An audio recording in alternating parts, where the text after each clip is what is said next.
Esta clase tiene como propósito explicar lo del aliasing. Puntualmente, por qué el aliasing lo interpretamos como un traslape espectral.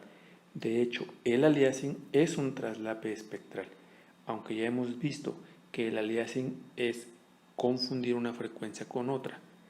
Eso de confundir una frecuencia con otra es el traslape espectral, pero expliquemos cómo se ve ese traslape espectral con lo que hemos, pero expliquemos cómo es que esa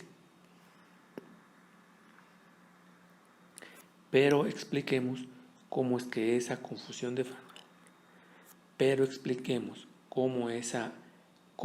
frecuencias se ve como un traslape espectral. Recordando lo que ustedes ya saben, que dada una señal analógica, para tomarle muestras se debe de proponer una frecuencia que sea mayor o igual a 2 veces la frecuencia máxima. Eso ya lo conocen ustedes. Si esta condición, conocida como primer criterio de Nyquist, no se cumple, entonces surgirá aliasing. Para explicar, partamos del siguiente ejemplo. Supongan que se tiene una señal analógica cuya frecuencia máxima es 4000. Por lo tanto, para cumplir Nyquist, la frecuencia de muestreo tendría que ser mayor o igual a 2 veces 4000. Esto es, que la frecuencia de muestreo tendría que ser mayor o igual a 8000 muestras por segundo. Sin embargo, vamos a proponer 1500 muestras por segundo para forzar a que haya aliasing. Si tenemos una frecuencia de 1500 muestras por segundo, las frecuencias que nosotros podemos recuperar sin ningún problema estarán en el rango de menos 750 Hz a 750 Hz. Recuerden que es menos fs sobre 2 a fs sobre 2. ¿Qué pasa con las frecuencias que no estén en este rango? Presentarían aliasing. Por ejemplo, imagínense que nosotros tenemos una frecuencia de 1000 Hz. Aquí está, 1000 Hz. Esa frecuencia de 1000 Hz, si la ubicamos sobre nuestro eje de frecuencias, pues estará aproximadamente en este punto. En ese punto tenemos nuestra componente de 1000 Hz. Recordando que si nosotros trazamos sobre nuestro eje de frecuencias el rango que vamos a recuperar sin ningún problema, para este ejemplo que va de menos 750 a 750. Este es el rango que vamos a recuperar. ¿Qué pasa con este rango? ¿Y qué pasa con este? Van a presentar aliasing. Por ejemplo, 1000 Hz. Aquí está. La componente de 1000 Hz tiene una contribución que es esta. ¿Cómo se ve esa contribución? Para eso vamos a recordar el ejemplo que se quedó de muestrear una señal. Esta señal consiste de dos componentes, una de 150 Hz y otra de 550 Hz y una frecuencia de muestreo de 400 muestras por segundo. La componente de 150 Hz tiene una contribución de 1, mientras que la componente de 550 Hz tiene una contribución de menos 2. Al tomar muestras de esta señal, esta componente presenta aliasing y el alias es 150 Hz, que coincide con la componente que ya se tiene de 150 Hz. Por lo tanto, la contribución que tenía 550 Hz ahora es como si la tuviera la de 150 Hz. Es decir, la componente de 150 Hz presentará dos contribuciones, 1 debido a esta componente y menos 2 debido al alias que presenta esta componente. Por eso el resultado es de menos 1, una contribución de menos 1, se suman. Eso es lo que quiero decir cuando digo que una componente tiene una contribución. Entonces, esta componente de 1000 Hz tiene su contribución, un cierto valor, vamos a llamarle X. Cuando esta señal o esta componente de 1000 Hz se muestrea a 1500 muestras por segundo, no se va a recuperar la de 1000 Hz, se va a recuperar un alias. ¿Cómo conocemos el alias? A 1000 le quitamos la frecuencia de muestreo, nos da menos 500. Menos 500 ya se encuentra en el rango de frecuencias que se van a recuperar. Esto es, una componente de 1000 Hz, cuando se toma muestras a 1500 muestras por segundo, no se recupera. Se recupera una de 500 Hz, pero la señal ya tiene una componente de menos 500 Hz con esta contribución, pero además va a tener otra contribución de otra componente que también tendrá una frecuencia de menos 500 Hz, porque fue el resultado de que la de 1000 presentó alias. Entonces esta contribución y esta contribución se van a sumar. Esto es, esta componente de 1000 Hz o la contribución que tiene esta componente de 1000 Hz se va a sumar a la contribución que tiene la de menos 500 Hz. Si lo queremos ver gráficamente, es como si esta componente que estaba en 1000 se desplazó a 500, porque es el alias. Gráficamente lo expresamos de esa manera. Repetimos el espectro, pero ahora desplazado, de tal forma que esta contribución que estaba en 1000 Hz ahora se encuentre pero en menos 500 Hz. Y vean, aquí es donde ya vemos ese traslape espectral. Vean aquí. ¿Qué va a pasar para este resto de frecuencias? Por ejemplo, ¿qué va a pasar para esta frecuencia que es de 1100, por ejemplo? También va a presentar un alias y su alias seguramente va a ser menos 400 Hz, ¿no? Por aquí. Por lo tanto, esta contribución se tiene que sumar a la contribución de menos 400 Hz. Aquí vemos otra vez ese traslape espectral.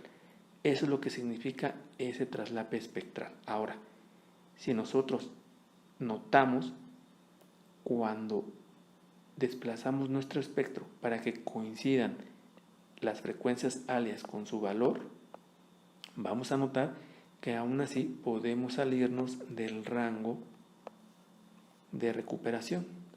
¿Qué va a pasar con estas frecuencias? Recuerden, toda frecuencia que esté fuera de este rango presenta un alias. Por lo tanto, estas frecuencias van a presentar otra vez alias aquí. ¿Cómo se ve eso gráficamente?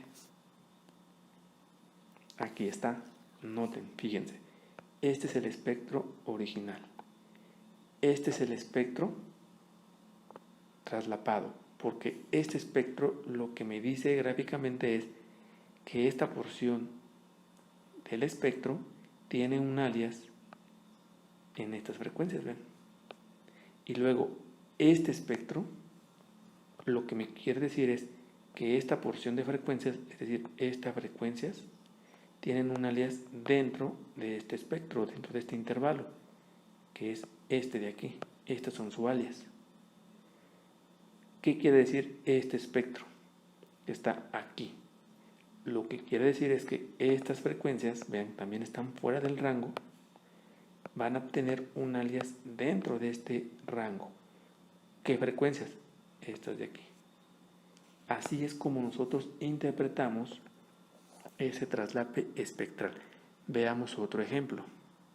Consideren la misma señal analógica, una señal analógica con una frecuencia máxima de 4000, pero ahora vamos a proponer una frecuencia de muestreo de 3000 muestras por segundo. Nuestro rango que vamos a recuperar será de menos 1500 Hz a 1500 Hz. ¿Qué va a pasar? También recuerden que para obtener el espectro de la señal muestreada tenemos que desplazar nuestro espectro y ponerlo en múltiplos de la frecuencia de muestreo. Si nosotros hacemos eso, vean, tenemos el espectro original y luego este mismo espectro se va a centrar en fs y este espectro se va a centrar en fs. Vamos a tener un traslape espectral. ¿Qué significa? Primero, nuestro rango es de menos 1500 a 1500. Si eso lo ubicamos sobre nuestro eje de frecuencias, será este rango. Y luego, si empezamos a ubicar nuestro espectro centrado en múltiplos de la frecuencia de muestreo, vamos a notar traslapes. Vean este traslape. ¿Qué significa? Significa que estas frecuencias que no están dentro del rango van a tener un alias. ¿Y cómo sé ese alias? Vean, esta porción del espectro, aquí está, ¿no? Lo que quiere decir es que estas frecuencias son alias de estas de aquí. Lo mismo va a pasar con estas frecuencias. Este rango no se va a recuperar porque no pertenece al rango que se recupera. Este rango presentará alias. ¿Cuál es su alias?